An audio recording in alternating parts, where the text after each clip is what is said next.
What is happening, people? Welcome to Top 4. Peter, Arsenal fan, happy Arsenal fan at that. Just coming off the heels of Arsenal winning 3-1 against Southampton in the Premier League. Great response from the team. Good reaction after the defeat we had on Saturday against the Saints in the FA Cup. Goals from Nicola Pepe, Bukayo Saka and Alex Lacazette gave Arsenal all 3 points as they climb up the table up into 8th place. In this video, I want to do the player ratings of the starting 11 as well as some of the subs that came on, depending on the impact they've made. And I'll kick things off with our goalkeeper, ever-present Bellerin. Good in goal, as always. 7 out of 10 I'm going to give him. I think he was very decent in goal. We've had basically the same consistency from Bellerin, and at times even 8s and 9s out of 10 because of how important he's been. As I mentioned in the preview, that I think he was he's been very underrated this season with everything that's been going on. I think he deserves more credit. He was faced with 13 shots, 5 of those were on target. He conceded 1, saved 4. He had a very decent game. Without Leno in goal this season, I don't know where Arsenal would truly be, if I'm honest. But he had a great performance. Big up Bellerin. Our skipper of the night was Hector Bellerin. I'll give him a 6, only because I felt like, I really wanted Cedric to start on the right, but Bellerin did come into the game and he was okay. There were many times when he was going forward. This time around, he actually got out of his own half, which was good. But a lot of the balls were either backwards, sideways. He didn't really seem to, whether he didn't have options or whether he couldn't make an impact on the game. It just seemed like he was struggling a lot during the game. And the Bellerin of old hasn't come back yet, which will take time, I guess, because of the injury he's had. But every time he was sending a ball forward or every time he tried to go forward, it just wasn't convincing enough. And it was the reason why I wanted Cedric to start, because I think Cedric earned his place at the starting 11, especially against the Saints as well. But Bellerin, for me, 6 out of 10, not too bad, but nothing quite amazing from him last night. Rob Holding, you know what, again, a player, one thing I think I seemed to learn from him yesterday was that if he's got a good defender next to him, a more competent, strong leader next to him, he performs a lot better. And I think many times we see Holding as the scapegoat for some situations. He becomes the new Mustafi or the new Socrates or whatever defender you want to blame at the time. I think he actually was quite solid, and I think he's been solid for a lot of the season, provided that everybody else is doing their job. 9 times out of 10 it's a case of somebody else ain't doing their part and he's having to make up for it and gets caught making up for it. 9 times out of 10 I think he's been very, very solid. I'm going to give him a 7.5 because I think, again, he's been very, very, very good. And he was solid yesterday. David Luiz, David Luiz divides opinion, and he divides opinion with me as well. I'll go 6.5, I think is a fairer result to give him, because again, there were many occasions. There was a time when he'd lost the ball and it put Southampton through. Somehow Southampton didn't score. But, there are many times when I think this is a leader who should be imposing himself amongst that Arsenal dressing room, and more so on the pitch. I bet he does it behind closed doors, but on the pitch itself, I feel like there isn't that command. Like, for example, when we had Per Mertesacker, somebody who laid down the law on the pitch. Players like Koscielny led by example more so. But David Luiz, it's a frustrating one because he's, my brother will say he's won it all. He's done it all. He's won Champions League, Premier Leagues in other countries. I don't get it. I don't get it. Even at those previous clubs, like say Chelsea, for example, he had John Terry next to him. He had Gary Cahill next to him. He had players that are probably more commanding, more of a leader than he was. It just always baffles me with him, because when I saw him in the team sheet, I thought that's a bit unfair on Gabriel, because I felt like Gabriel needed the running time, needed the legs. But David Luiz, nonetheless, at the end of the day, Arsenal only conceded 1 goal at the back, so and it wasn't really his fault, to be fair. So 6.5, because he still makes me a bit edgy at times. Left back Cedric Soares, I tell you what, man, when I saw him starting left back, I was a bit nervous, I was a bit worried, and there were many times when the ball was going behind. Valerie was having fun down the right hand side, and even Walcott at times could have, really capitalised on Cedric's mistakes, because he was making a few mistakes back there because he's not a left back.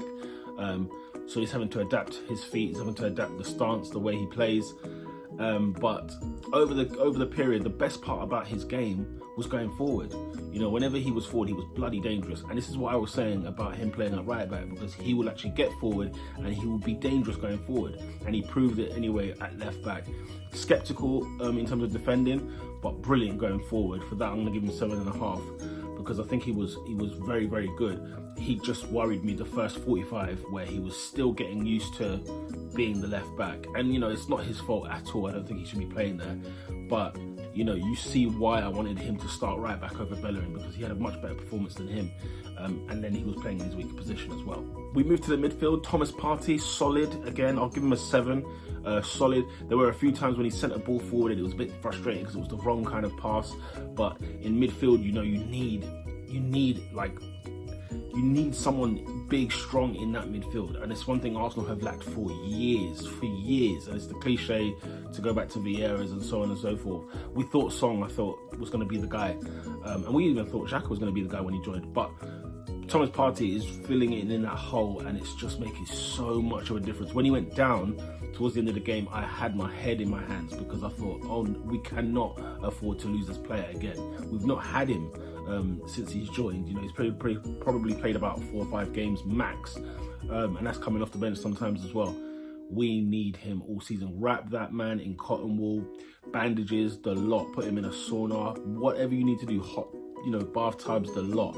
Just leave him there and let him come on the pitch every single week, because the man is... He's a breath of fresh air in that midfield, I swear. I was surprised to see him, and then Xhaka. Let me get on to Xhaka, because Xhaka, I tell you what, man, the biggest criticism he might get is the sideways pass, it's the back pass, it's the sometimes he has that, he loses his mind a little bit. But first 5-10 minutes, if that, 2 balls straight through to goal scoring opportunities. One to Lacazette, obviously in the first minute in the game, and then to set up Pepe's goal. Xhaka was brilliant. Xhaka was brilliant yesterday. I'm giving him an 8 out of 10. He was fantastic. He done very, very, very good, and he's been on good form lately. This is a player who I've watched several times, because obviously the stick he gets, it makes me pay more attention to him a little bit more, to find out what are people saying. Is it true what people are saying about him? And every time it looks like whenever he got the ball, he was always asking for options. He was always asking, where are you? Where's the next player? You know, so for me, it was always a case of he wanted to, he wants to be a bit more of a playmaker. He wants to be a bit more creative. He wants to, he wants players to run in behind him.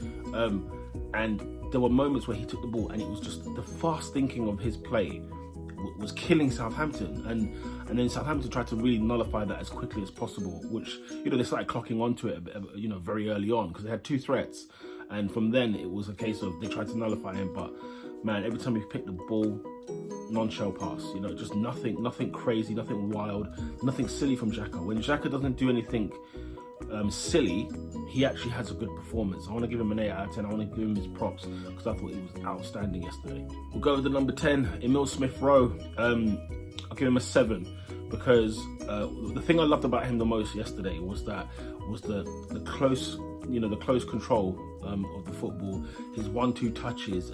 I love that about him. That's the thing I think I'm admiring the most about him.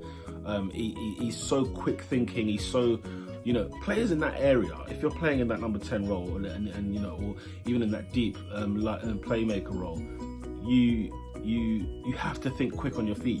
Before the balls come, you've got 2 or 3 passes already on your mind, and he's the kind of player that seems to have already done that. And it's the thing I think Arsenal fans miss the most about our football lately. And you have to go back to probably the Wenger days, where the football, when it was quick, it was everybody knew each other's role. Everybody was so in sync. The passing used to be so fast and fluid, and you used to just catch teams off. If you were a team below 5th in the league, you forget trying to come to Arsenal at the Emirates, for example. You'd never win, because Arsenal would always blow teams out of the water. And then when it came to the bigger game, that's when we used to come stuck. But Emil Smith-Rowe, it was just nothing great or fancy about his play, but it was very, very simple. It was very, very competent. It was quick. It was forward moving. And I guess, 7 out of 10 is always better than a 6, and I think we were getting a lot of 6, 5s and 4s from others that were playing in that role, like the likes of Willian and Joe Willett, for example. We weren't getting that kind of football. That's the thing that, you know, Mesut Ozil would bring to the table. He was fast, he was quick thinking, the pass was already made in his head before the ball got to him. And that's a massive, massive key for any player that's playing in that kind of position. Emil is growing as a player. Arteta did say that he was injured for the Southampton game on the weekend, and so when he came off, he had a bit of a muscle issue, which I hope he's okay. I hope, you know, very, very quickly he's fine and we can get him back for the big one on Saturday against Manchester United. Start on the left wing, Nicola Pepe, surprise, you know, starting on the left first and foremost. You know, starting the game was one thing, but starting on the left, I was quite surprised at, but mate, it suited him. He looked so much better last night, and we were saying this time and time again, you know, the talent is there, it's the consistency, and this was a night where, you know what, when Southampton scored their first goal from Armstrong, it's Pepe's man in a way, and you just thought, oh dear, here we go. You know, it's going to be one of those nights. But very quickly, Arsenal didn't let their heads drop. Nicola Pepe didn't let his head drop. And when Xhaka sends the ball through to him, Pepe, you know, he gets himself steady and ready and absolutely buries McCarthy. Fantastic finish. He had a good performance all around. I've got to give him a 7.5. I think he had a very good performance. I thought he was playing, actually, he surprised me in many ways, because even when he was, you know, hustling for the ball, when he was fighting with the ball, you know, the effort was there. And maybe that's what the issue is. It's the effort that's the problem, where you don't feel like you're getting an 8 out of 10, 9 out of 10, 10 out of 10 from him. You're getting more so, he's sort of doing it in his comfort zone, in his element, if that makes sense. The guy was brilliant last night. I can't fault him many at all. The booking, however, it was strange, because the board goes up, he thinks he's coming off. Obviously, Emil throws down at the time. Referee books Pepe for time wasting. Guess what? Pepe doesn't even come off the pitch. He stays on at the time, and what? The booking just doesn't get rescinded. I mean, it was laughable. It was laughable from the ref. But Pepe, you know what? It was a good performance from yourself.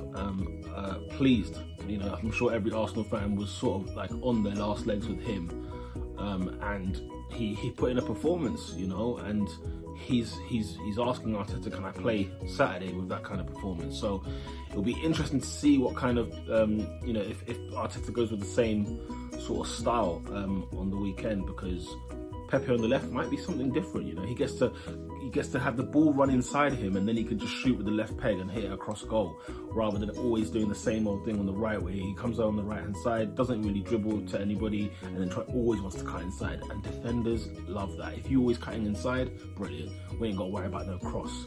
So Pepe, well done, great goal as well, good finish. Yeah, and whatever happened to your hand, mate? I mean, that didn't look good, but nonetheless, yeah, 7.5 out of 10. The man of the match, the man, the kid, the one that everybody loves. Even if you don't support Arsenal, this is a player you love with all your heart. Bukayo Saka, ladies and gentlemen, he's getting a 9 straight up and down. The man of the match, the man of the moment. The kid is the biggest leader on the pitch for Arsenal this season. You know, and you could even argue last season, because this is a man who's putting in performances that we are just like, how old's the kid again? You know, like, really, is this happening from him? Is he, you know, there were times, even I will admit, there were times when he started playing well for Arsenal, where I was thinking, nah, this is not real. This isn't happening. This is a bit of a dream. The man is putting in performances. The guy took his goal well yesterday. Great assist from Lacazette, and then a great assist to Lacazette. I mean, that one was hard. I think, yes, he's gone around McCarthy. He's outside the box. He's had to hit it with his weaker foot, right foot into the back of the net. He does it well. But the assist he gives for Lacazette, Jesus! Like when the ball comes in first time from Cedric, brilliant ball. First time cross with his right foot, with his weaker foot, to feed Lacazette. I mean, I think that was probably harder. He was fantastic all night. He was running his socks off. It's just a joy to watch at the minute. You can say many things about Arsenal this season, but you know, when you're seeing players like him giving you joy, just drink it in. We finish off up front with Alex Lacazette. Gonna give him an 8. He was very, very solid. I thought he was fantastic as well. Shame about his chance in the first 2 minutes, when he missed that. You know, when he was through on goal, I thought this is it, because of the form he's in and because of how good he's been this season. I thought that's it, 1-0, we're kicking things off. And again, I got to respect the character of him, because many a time in the past, Arsenal players would have dropped their heads after that and we would have never seen him. And even Lacazette, probably earlier this season, if not last season, had he missed that chance again, first 2 minutes, we may have not seen him score a goal at all. But not only did he score a goal, he got an assist in as well. He was running up and down the pitch. He did very, very well. He was helping his teammates. There's a bit of a unit, you know, at the front end of the pitch now. When you see Saka, Smith, Rowe, Pepe, for example, last night, and Lacazette, there's that four that seem to all stick together, that seem to help each other out. And one of the things I felt harsh for, like, for example, Martinelli on the weekend, was that he would be, you know, pressing the defenders of Southampton, pressing the goalkeeper, but he was by himself. Nobody else helped him. So for me, it was just good to see units of the team moving together, everyone moving together. So it was brilliant to see Lacazette, you know, on form, goal as well. And look, you know, there's not much we can really say. We just hope that the form continues. We hope that we just hope that, you know, that he is ready for Saturday against Manchester United. A big game that means a lot for me personally. But it was just great to see him perform well. It was great to see him do well last night. And well done to Arsenal for not letting their heads drop at 1-0, because it could have gone, the wind could have just blown the other way and that would have been it. I got to pick up Mikel Arteta because he got it right last night, you know. When the team news came out, I wasn't happy with Cedric being left back. I wasn't happy with David Luiz being on the side. And I felt like, you know, Ceballos should have been playing. He wasn't even in the squad. Neither was Rhys Nelson. I don't know if Ceballos had like a knock before and I've just totally forgotten about that. Rhys Nelson, I can't, you know, there's no explanation. I can't understand why he's not in the squad. But the first 11 that played, because look, the substitutions that came on, I had really nothing to say about them, because, you know, they didn't really do much. Willian came on, Elneny came on, Joe Willock came on, but didn't really have much to say apart from the fact what was funny was when Willian fell over to the side when, and even that part, by the way, Willian's pass to Cedric, I was a bit like, come on dude, like why such a heavy ball? For the third goal, right, Cedric's pass to Bukayo Saka, Cedric's pass was phenomenal. But the ball that was given to him by Willian to Cedric was just, it was nearly going out for a throw. It should have gone out for a throw. The way Cedric kills the ball dead, which was brilliant, then he sends it to Bukayo. Oh man, thank God for that, you know, because it was going out of play. Back to my point, Mikel Arteta, he picked the right team, you know. There was nothing really you could say about that first 11. The subs that came on didn't need to come in and change the game. We weren't ever at a point where we felt like, oh, we're in trouble here. Very quickly, the team responded as a unit after getting a goal down. The character was shown there. He picked the right players. What do I know? I'm not a manager. But yeah, Arteta got it right on this occasion, and I hope for Saturday he gets it right again. His performance, I'm going to give him a good 9 out of 10. He picked the best team. Those were the player ratings for the Arsenal against Southampton at St. Mary's in the league. Don't forget, Top 4 Podcast is live on YouTube every Monday, 8 p.m. Make sure you follow us on Twitter. We're on Spotify, we're on SoundCloud, YouTube, iTunes, Twitter, the lot. I'm sure I already said that. But yeah, at Top 4 Podcast on all platforms. And so, yeah, we look forward to the games on the weekend, and we'll see you live on Monday.